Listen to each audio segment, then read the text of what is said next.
북이스라엘의 11대 왕 여호아하스는 사실 나라를 거의 멸망 직전의 상태로 만들어 놓고 죽었습니다. 우리는 저번 시간에 군사력이 얼마나 약화되었는지를 확인할 수 있었죠. 그래서 그의 아들 이제 요아스가 왕권을 이어받게 되었었습니다. 여호아하스 왕 때에 나라가 이렇게 엉망이 되어버린 것은 결국 여호아하스가 하나님의 은혜를 경험했음에도 불구하고 신앙적인 개혁을 하지 않고 금송아지를 계속해서 숭배하였기 때문입니다. 그래서 하나님의 진노로 다시금 아람이 공격해 들어왔기 때문에 그 아람을 이겨내지 못하고 거의 멸망 직전까지 가게 된 것이었죠. 이제는 그의 아들 요아스 때에 대한 언급을 합니다. 함께 보겠습니다. 10절과 11절을 한 번 더 읽겠습니다. 열왕기하 13장 10절과 11절입니다. 시작. 유다의 왕 요아스의 제37년에 여호아하스의 아들 요아스가 사마리아에서 이스라엘 왕이 되어 16년간 다스리며 여호와 보시기에 악을 행하여 이스라엘에게 범죄하게 한 느밧의 아들 여로보암의 모든 죄에서 떠나지 아니하고 그 가운데 행하였더라. 자, 오늘 본문이 여러분 조금 이름들이 헷갈리실 수 있어요. 왜냐하면 남유다의 왕 요아스와 또 북이스라엘의 여호아하스의 아들 요아스가 왕이 되면서 똑같은 이름이 북쪽과 남쪽의 왕의 이름이 되었기 때문에 여러분 헷갈리실 수 있겠지만 제가 항상 남유다 또 북이스라엘 이렇게 언급을 할 테니까 조금 기억하시고 한동안은 남유다의 왕과 북이스라엘 왕의 이름이 똑같았던 적이 있구나 이렇게 이해하시면 그래도 덜 헷갈리실 겁니다. 자, 오늘 읽은 이 본문을 보면 남유다를 기준으로 이제 북이스라엘 왕을 또 이제 표현하는데 유다의 왕 요아스의 아들 제37년에 여호아하스의 아들 요아스가 사마리아에서 이스라엘 왕이 되어 16년간 다스리며 라고 되어 있습니다. 자, 여호아하스의 아들 요아스가 북이스라엘의 12대 왕이 된 거예요. 근데 이것을 예후 왕조를 기준으로 본다면 예후 왕조에서는 세 번째 왕이 된 겁니다. 자, 여기서 우리가 연대 하나를 좀 살짝 정리하고 갈 거예요. 열왕기하 13장 1절에 보면 어떻게 기록되어 있냐면 유다의 왕 아하시야의 아들 요아스의 제23년에 예후의 아들 여호아하스가 사마리아에서 이스라엘 왕이 되어 17년간 다스렸다고 되어 있어요. 자, 그럼 이제 생각해 보세요. 자, 남유다의 왕 요아스 23년에 여호아하스가 왕이 돼서 17년간 다스렸대요. 그러면 여호아하스 북이스라엘의 왕 여호아하스가 죽었을 때는 남유다의 왕 요아스 통치 몇 년이 되나요? 대략 39년 내지는 40년이 될 거예요. 몇 개월의 차이 때문에 또 한 해가 갈 수 있으니까 39년 아니면 40년쯤 되어야 합니다. 그런데 오늘 본문 10절에 보면 유다의 왕 요아스 몇 년에 그의 여호아하스의 아들이 왕위를 이어받았대요? 37년이요. 그렇다면 몇 년에 이렇게 중첩되는 기간이 생기나요? 2년에서 3년. 좀 많으면 4년. 요 한 3년 어간의 기간이 중첩이 돼요. 자, 왜 이렇게 중첩되게 되느냐? 보편적으로 학자들은 요 한 3년 어간의 기간 동안 북이스라엘에서는 여호아하스와 그의 아들 요아스가 공동으로 통치하는 기간이었다라고 이야기를 합니다. 그래서 우리도 그렇게 일단 이해를 할 겁니다. 자, 이해되시죠? 그렇기 때문에 오늘 본문에서 유다의 왕 요아스의 제37년에 이제 북이스라엘의 요아스가 아버지 여호아하스의 뒤를 이어 통치를 했다는 얘기는 뭐냐면 일단 공동으로 통치를 시작한 해를 언급한 것으로 보시면 돼요. 그러니까 아직 요때는 죽은 해는 아닌 거예요. 그러나 요 이후로 한 3년 정도 지나서 남유다의 요아스 왕 통치 39년 내지는 40년쯤에 이제 누가 죽어요? 여호아하스가 북이스라엘 왕 여호아하스가 죽어요. 그래서 그 2, 3년 후쯤부터 비로소 북이스라엘의 여호아하스의 아들 요아스가 단독 통치를 시작하게 된 겁니다. 자, 벌써부터 좀 왔다 갔다 하니까 헷갈리시죠? 어찌됐건 잊어버리셔도 상관은 없습니다. 네, 이런 의문점들이 나중에 생길 수 있기 때문에 이런 겹치는 기간의 오류는 이런 이유에서다라고 우리가 어느 정도 이해하고 넘어가기 위해서 언급한 거니까 조금 잊어버리셔도 상관이 없겠습니다. 자, 그런데 이 중첩됐다라고 하는 것은 사실은 여기에 우리가 조금 놓치지 말아야 될 의미가 하나 있습니다. 그것은 뭐냐면 여호아하스 왕의 통치 기간 동안 일어났던 기록의 일들을 잘 더듬어 보시면 사실은 여호아하스가 아람의 공격을 받을 때 금송아지를 찾지 않고 물론 찾았던 흔적이 있었겠지만 결국 누구에게 도움을 청했어요? 여호와 하나님에게 도움을 청했어요. 회개는 아니었다라고 우리가 확인했습니다. 회개를 하며 내가 이제는 여호와만 섬기겠습니다. 이런 고백이 아니었음에도 불구하고 그저 너무나 힘드니까 여호와 하나님 도와주세요라고 하는 어떤 외침밖에 안 되는 부르짖음이었음에도 불구하고 여호와 하나님은 그런 부르짖음마저도 너무 반가워하며 여호아하스의 도움을 요청해 응답해 주셨어요. 그래서 그 아람의 손에서 벗어나게 하는 은혜도 베풀어 주셨었습니다. 왜냐하면 하나님이 이런 경험을 통해서 다시금 마음을 돌이키라고 하는 의도였죠. 그럼에도 불구하고 그 은혜를 경험한 이후에 다시 금송아지 숭배하는 자리로 가버렸어요. 그래서 다시 아람에 의해 공격받아 거의 멸망 직전까지 가게 되었다는 겁니다. 그렇다면 이 사실을 그 여호아하스의 아들 요아스가 다 지켜보아서 알고 있을까요? 전혀 모를까요? 사실 다 알죠. 그 과정을 다 보았단 말이에요. 그러니까 어떻게 아람의 손에서 한번 벗어날 수 있었는지, 그리고 왜 다시 아람의 손에 공격받아 멸망 직전까지 갔는지 사실은 그 두 눈으로 다 목도했어요. 여호와 하나님께 기도하여 구원을 받았던 이 사실까지 다 알고 있단 말이에요. 그렇다면 아버지 여호아스가 죽은 다음에 지금 거의 멸망 직전의 상태로 군사력이 너무나 약했던 때잖아요. 그러면 요아스는 무엇을 보고 어떻게 통치를 시작해야 돼요? 여호아스 아버지 때의 나라가 이렇게 멸망 직전까지 가게 된 것은 결국 여호와 하나님의 은혜를 저버리고 다시 금송아지 숭배로 돌아갔기 때문이구나. 이걸 빨리 깨닫고 모든 우상을 철폐하고 여호와 하나님만을 섬기기로 결심하고 그 신앙 개혁을 이루어냈어야죠. 그랬다면 하나님이 기뻐하고 하나님이 예후 왕조를 4대로 끝나는 것이 아니라 계속 이어가게 했을 겁니다. 그런 은혜를 베푸셨을 거예요. 그러니 요아스는 지금요, 가깝게는 아버지 때, 멀게는 솔로몬, 다윗 그 선조들까지 돌아보면서 이스라엘의 역사, 분열왕국의 역사를 쭉 되짚어가면서 우리의 선조가 무엇을 놓치고 왔는가를 빨리 깨달았어야 돼요. 역사를 잊으면 안 됐어요. 근데 그 역사를 올바르게 돌아보지 못한 거예요. 그래서 오늘 성경은 무엇이라 증언합니까? 여전히 요아스 왕도 금송아지를 숭배하는 자리를 떠나지 않았다라고 안타까운 증언을 합니다. 그럼 다시 이제 본문으로 돌아갈게요. 그렇게 증언한 다음에 12절 13절 함께 읽습니다. 시작. 요아스의 남은 사적과 행한 모든 일과 유다 왕 아마샤와 싸운 그의 업적은 이스라엘 왕 역대지략에 기록되지 아니하였느냐. 요아스가 그의 조상들과 함께 잠에 이스라엘 왕들과 함께 사마리아에 장사되고 여로보암이 그 자리에 앉으니라. 북이스라엘의 12대 왕이 되었던 예후 가문의 세 번째 왕이 되었던 요아스는 결국 하나님께로 온전히 마음을 돌이키지 못한 상태로 죽었습니다. 그러면서 본절은 요아스의 통치를 요약하면서 유다 왕 아마샤와 싸운 그의 업적이라는 표현을 사용하는데요. 항상요, 성경은요, 누군가의 업적이라는 표현을 하면요, 긍정적인 경우가 거의 없어요. 그 개인의 업적이기 때문에 이런 개인의 업적은 하나님의 은혜와 상관없는 표현으로 사용되는 경우가 거의 대부분입니다.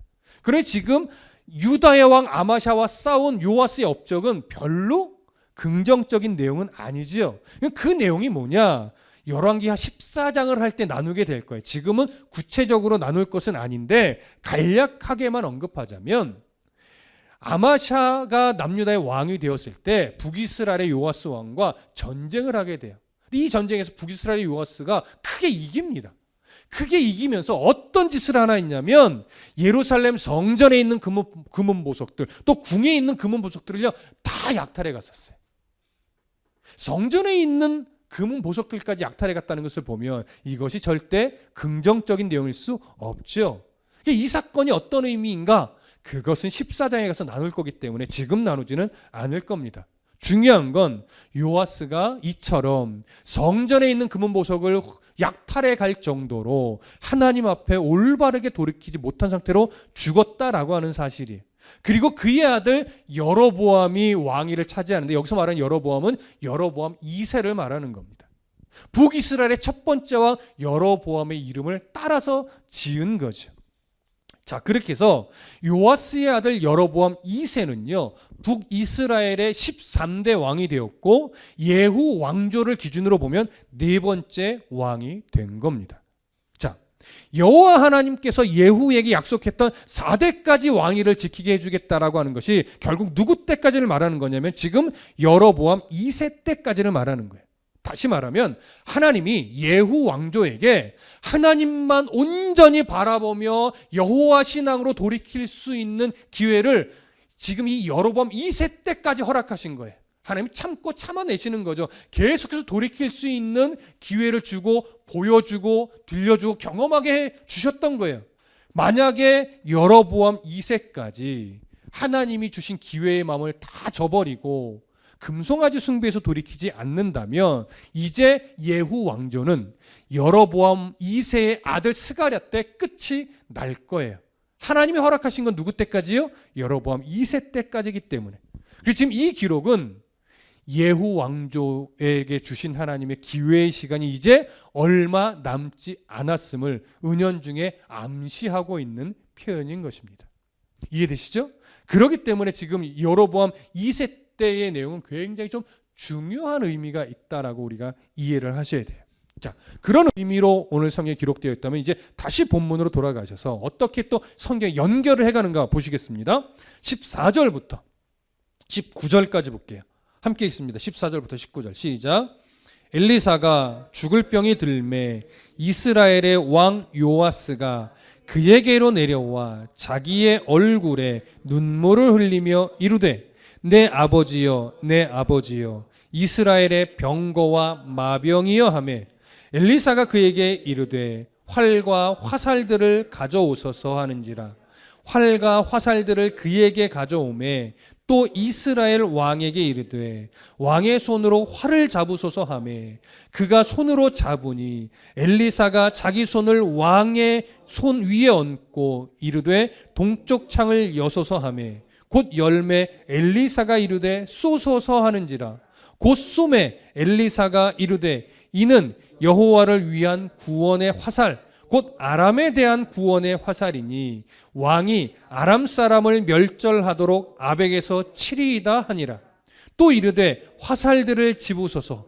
곧 집음에 엘리사가 또 이스라엘 왕에게 이르되 땅을 치소서 하는지라. 이에 3번 치고 그친지라. 하나님의 사람이 노하여 이르되 왕이 6번을 칠 것이니이다. 그리하였더라면 왕이 아람을 진멸하기까지 쳤으리이다. 그런즉 이제는 왕이 아람을 3번만 치리이다 하니라. 자, 갑자기 화면이 딱 전환이 되면서 이제 누구 이야기로 넘어가요? 엘리사 이야기로 넘어가요. 근데 사실 좀 슬픈 이야기예요. 어떤 차원에서 엘리사가 이제 곧 죽게 되는 조금은 우리의 시선에서는 좀 슬픈 이야기입니다. 엘리사가 죽을 병에 걸렸다고 해요. 그런데 성경이요, 엘리사가 죽을 병에 걸렸다라고 표현하여 화면을 전환시킨 다음에 다시 그 앞에서 요아스 왕이 죽었다라고 하면서 그의 통치를 요약하고 사실 끝을 맺었는데 다시금 누구를 등장시켜요? 다시금 요아스 왕을 등장시켜요. 왜일까요? 왜 요아스 왕에 대해서 정리를 해서 매듭을 지었는데 다시 엘리사의 죽음을 언급하면서 요아스 왕을 또 다시 시킨 것일까요? 그 이유는 북이스라엘이요 여전히 하나님께로 돌이키지 않고, 그러니까 예후 왕조가 그 요아스 왕이 돌이키지 않고 계속해서 금송아지를 숭배하는 악행을 범하고 있었어요. 그런 중에도 여전히 하나님은 선지자를 통해서 하나님의 사역을 해내셨고, 예후 왕조가 또 북이스라엘이 하나님께로 돌이킬 수 있는 기회를 끊임없이 뭐하고 계셨다? 주고 계셨다라고 하는 것을 더 확실하게 보여주기 위함입니다. 그래서 예후 왕조는요 엘리사가 살아서 사역하는 그 동안 계속해서 엘리사 선지자를 바라보면서 누구에게로 마음을 돌이켰어야 해요? 하나님께로 마음을 돌이켰어야 합니다. 그런데 계속해서 지금 그러지 못한 거예요. 그리고 지금 엘리사가 죽을 병에 걸려서 죽음을 가까이 하는 상황이 되었습니다. 그러니 죽기 직전에 아마도 예후 왕조가 돌이킬 수 있도록 중요한 메시지를 이제 주시겠죠? 그 부분을 우리가 이제 살펴볼 건데, 성경을 보면 엘리사가 죽을 병에 걸린 것을 누가 알게 되냐면 북이스라엘의 요아스 왕이 알게 돼요. 그랬더니 마음으로 정말 슬퍼합니다. 슬퍼하면서 바로 누구를 찾아가요? 엘리사를 찾아가요. 자, 이때 죽을 병에 걸렸을 요 무렵에 엘리사 선지자의 나이가 몇 세쯤 되는지는 정확히 알 수 없으나 학자들이 그래도 보편적으로 제시하는 나이는 80세가 넘어간 고령의 나이로, 당시로 보면 엄청난 고령이죠. 그 고령의 나이였을 것으로 보고 있습니다. 그렇다면 사실은 여전히 예후 왕조가 금송아지를 계속 숭배해왔단 말이에요. 여호와 하나님 온전히 섬긴 적이 없어요. 그런데 왜 엘리사 선지자를 죽을 병에 걸렸다고 하니까 급히 찾아가며 슬픔의 눈물을 흘린 것일까요? 여호와 하나님 섬기지도 않았는데, 제대로 섬기지도 않았는데. 단정하여 말하기는 어렵지만 요아스가 엘리사 선지자를 찾아와서 했던 말을 보면 이렇게 합니다. 내 아버지여, 내 아버지여. 그 다음에 이스라엘의 병거와 마병이여, 이렇게 말해요. 여기 이스라엘의 병거, 마병, 누구를 지칭하는 말이에요?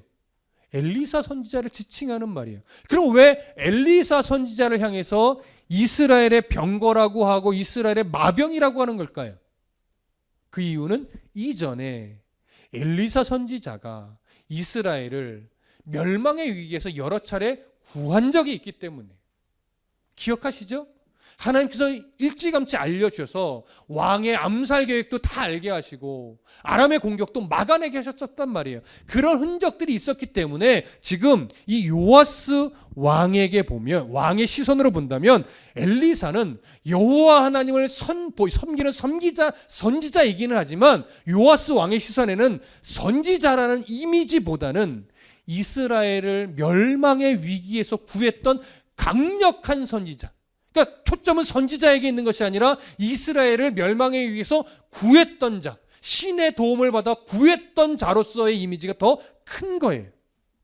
그러니까 죽음을 앞두고 있는 엘리사의 모습을 보면서 요아스는요 안타까울 수밖에 없어요. 그리고 또 지금의 상황이 사실 아람과 계속 전쟁을 하고 있는 그런 상황이란 말이에요.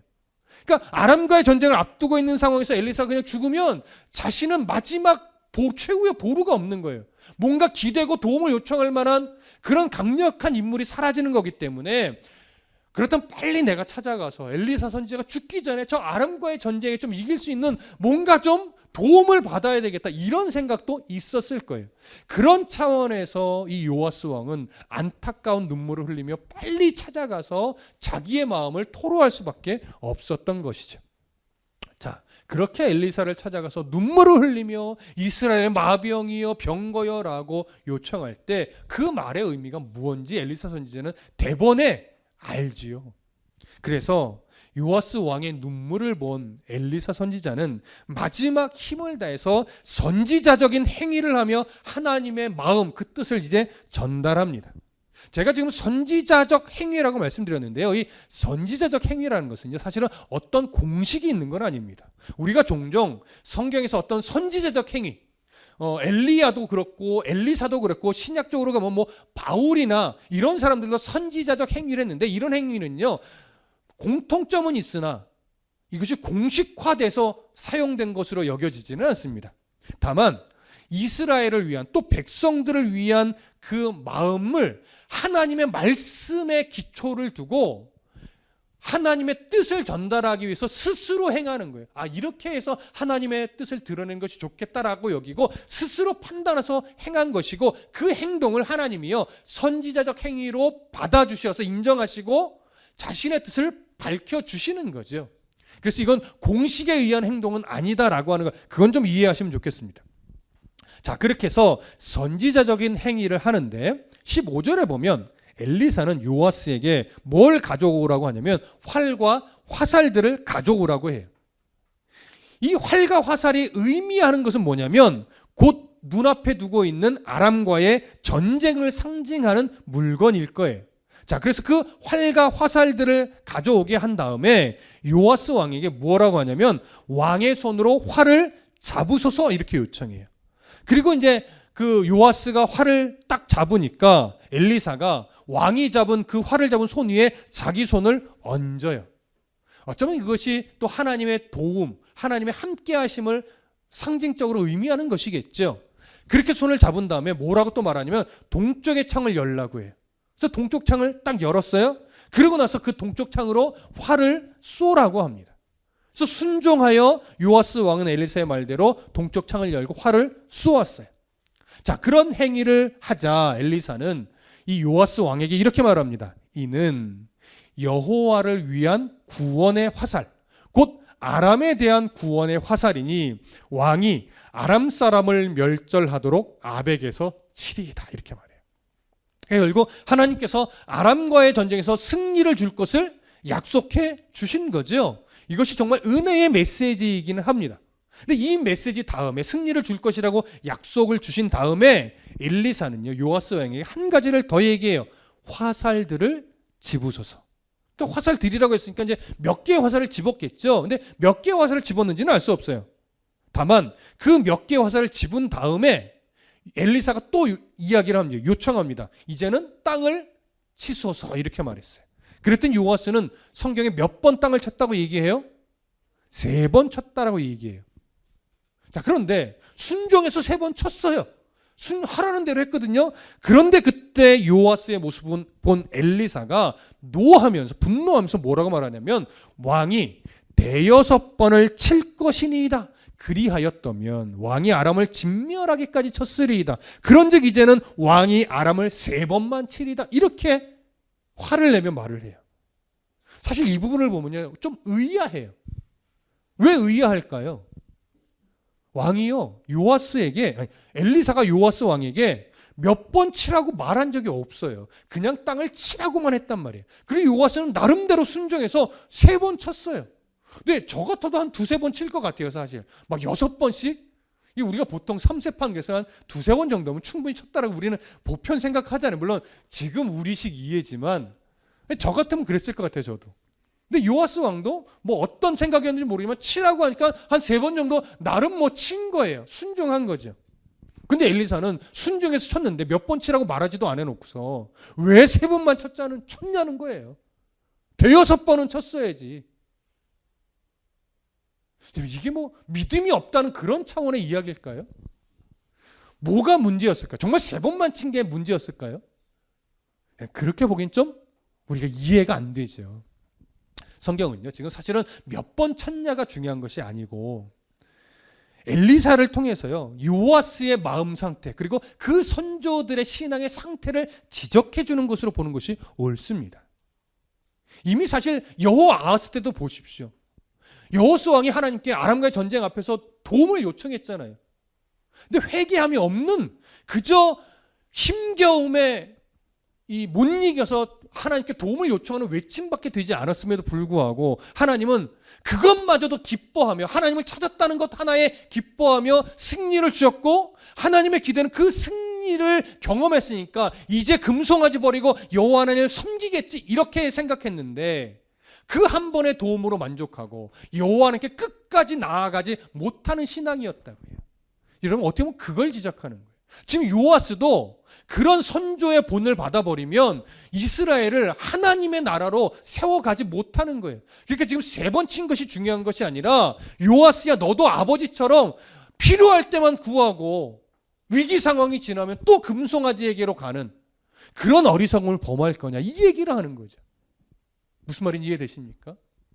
여호와 하나님은 우리의 필요를 채워주시는 그런 하나님이 아니라 우리의 모든 인생이 주님의 손에 달려있는 것이고 우리의 모든 인생은 하나님의 선하신 뜻 안에서 하나님의 나라라는 방향성을 가지고 우리의 인생을 섭리하며 우리는 그 섭리 가운데 그저 올바른 순종의 삶을 살아내면 되는 것이라는 거예요.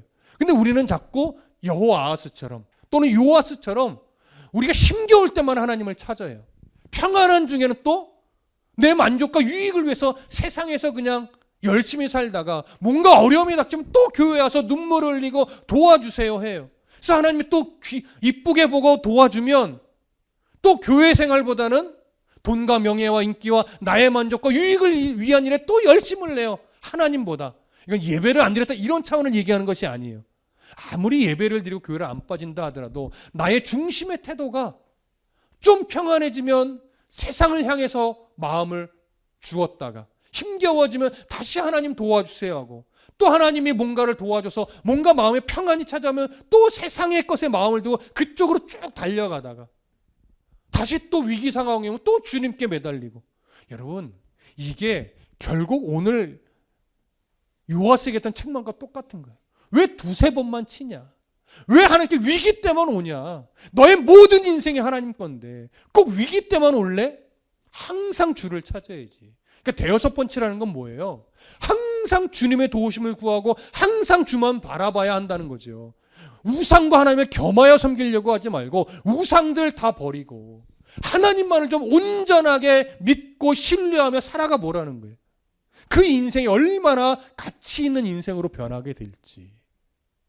예후 왕조가 지금 계속 그래왔단 말이에요. 그러니까 요아스야 너마저 그러면 안 된다라고 하는 것을 지금 엘리사가 죽기 직전에 엘리사 선지자를 통해서 그 메시지를 전하고 싶은 거예요. 단순하게 지금 아람과의 전쟁에서 승리를 얻냐 못 얻냐 이건 하나님의 시선에서는 별로 중요하지 않아요. 그 승리 주는 게 뭐가 어렵다고 하나님의 입장에서.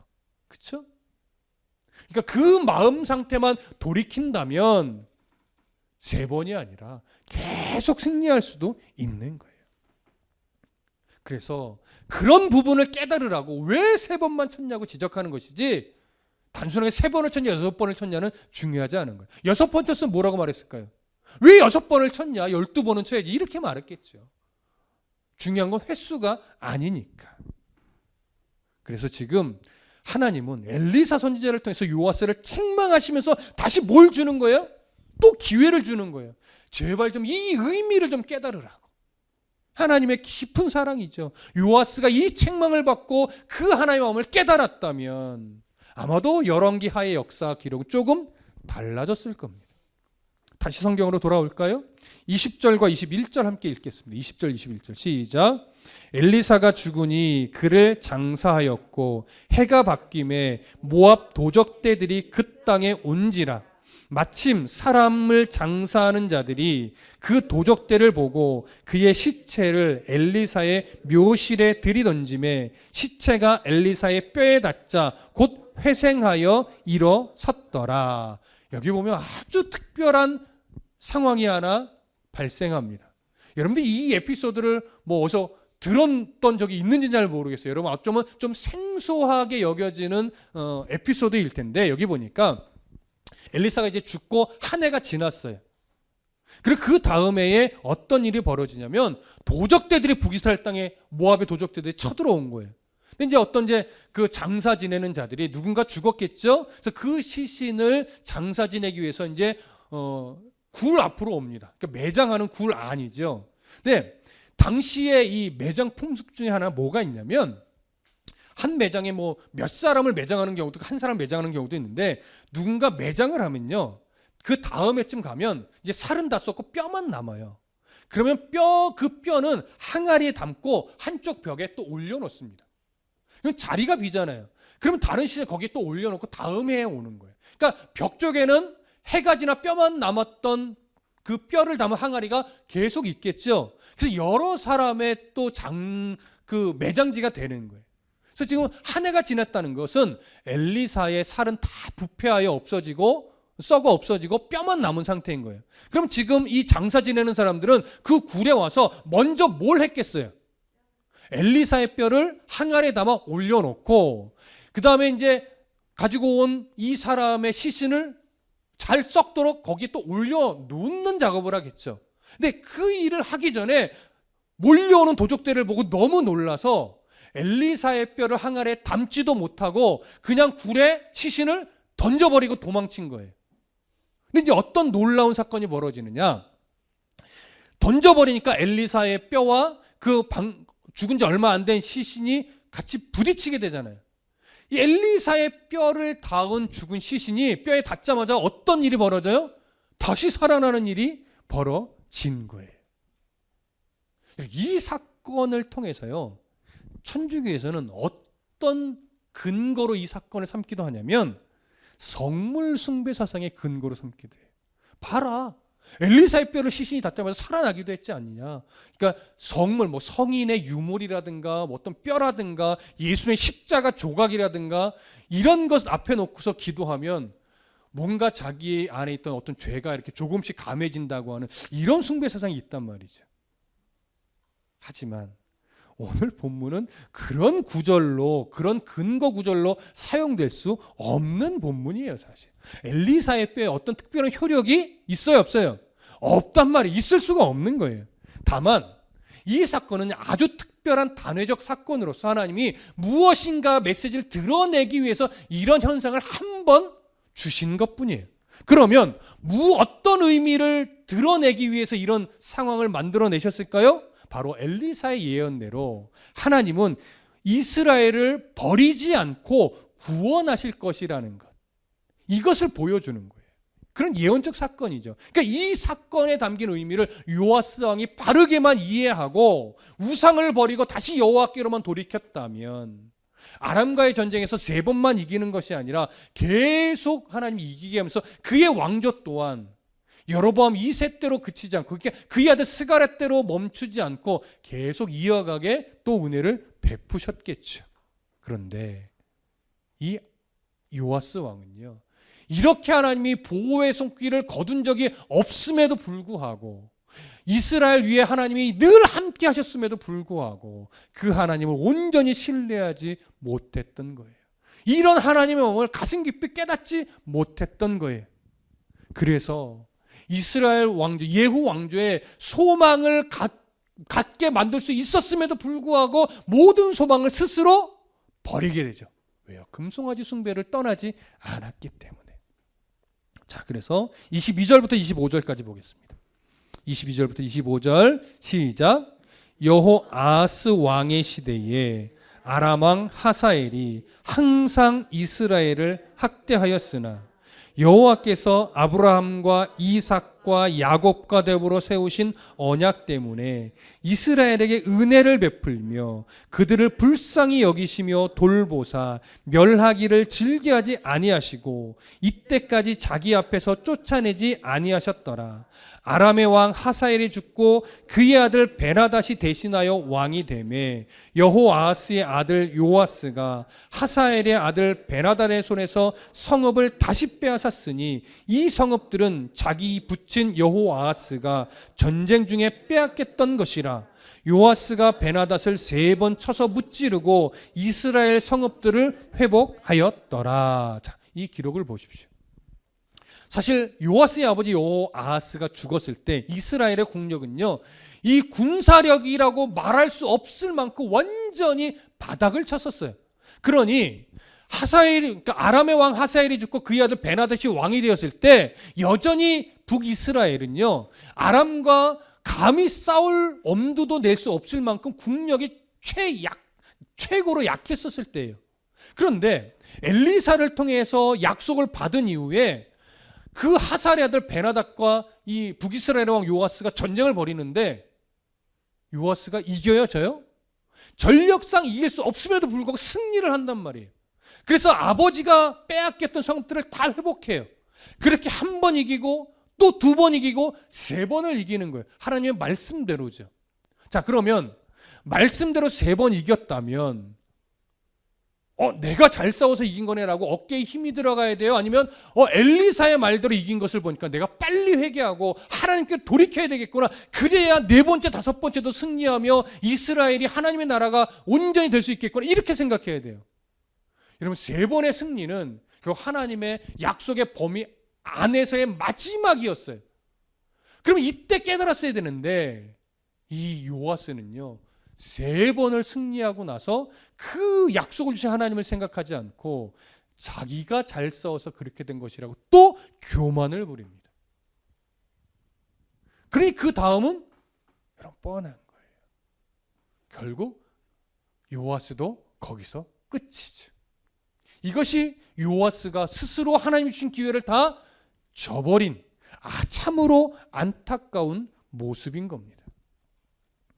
여러분, 이 안타까운 모습 우리들의 인생 속에는 없을까요?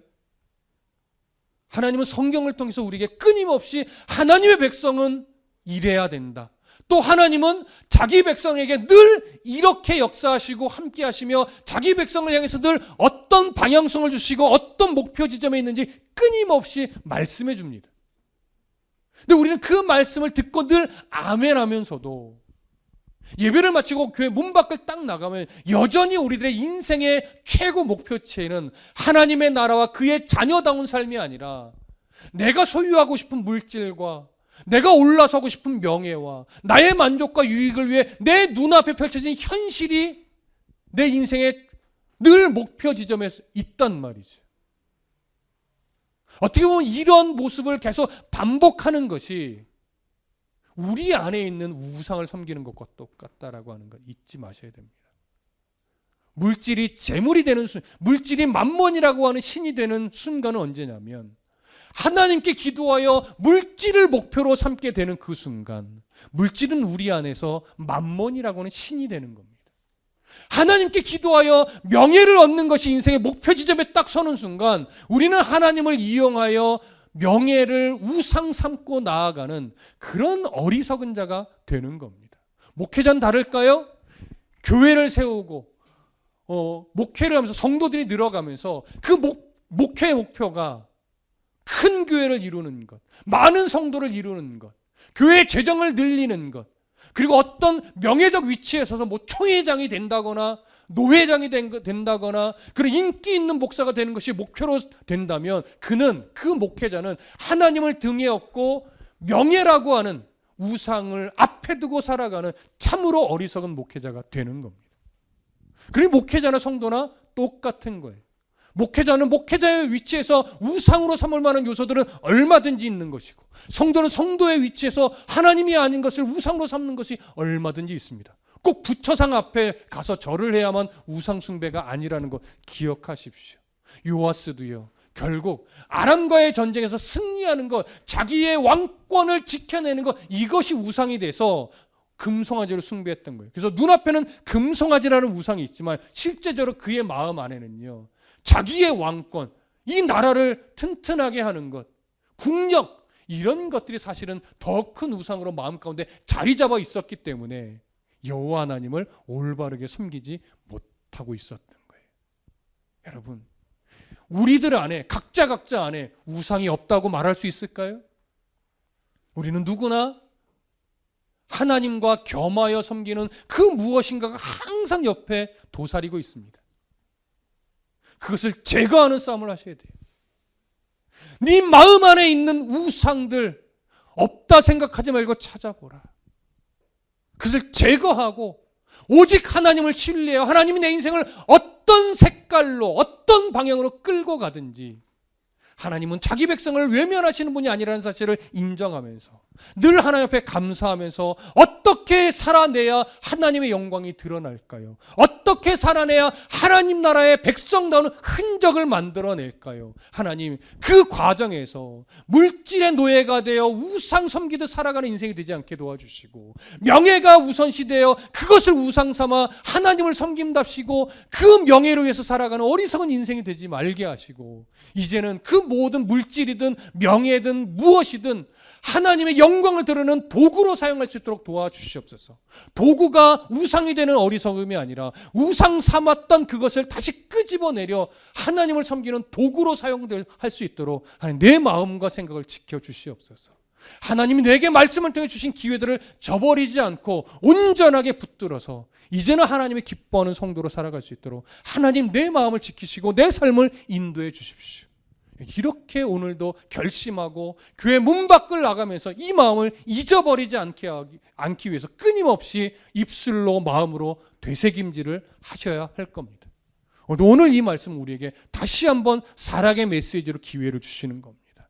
마음 안에 있는 크고 작은 우상들을 제하여 버리십시다. 그리고 하나님 앞에 올바르게 우리의 마음을 드리고 삶의 행실을 드리고 그 다음에 우리가 드릴 수 있는 모든 경배를 하나님 앞에 올려드리십시다. 그러면 하나님께서 우리의 그 소소한 일상과 인생의 모든 여정을 하나님이 기뻐하실 겁니다. 기도하겠습니다.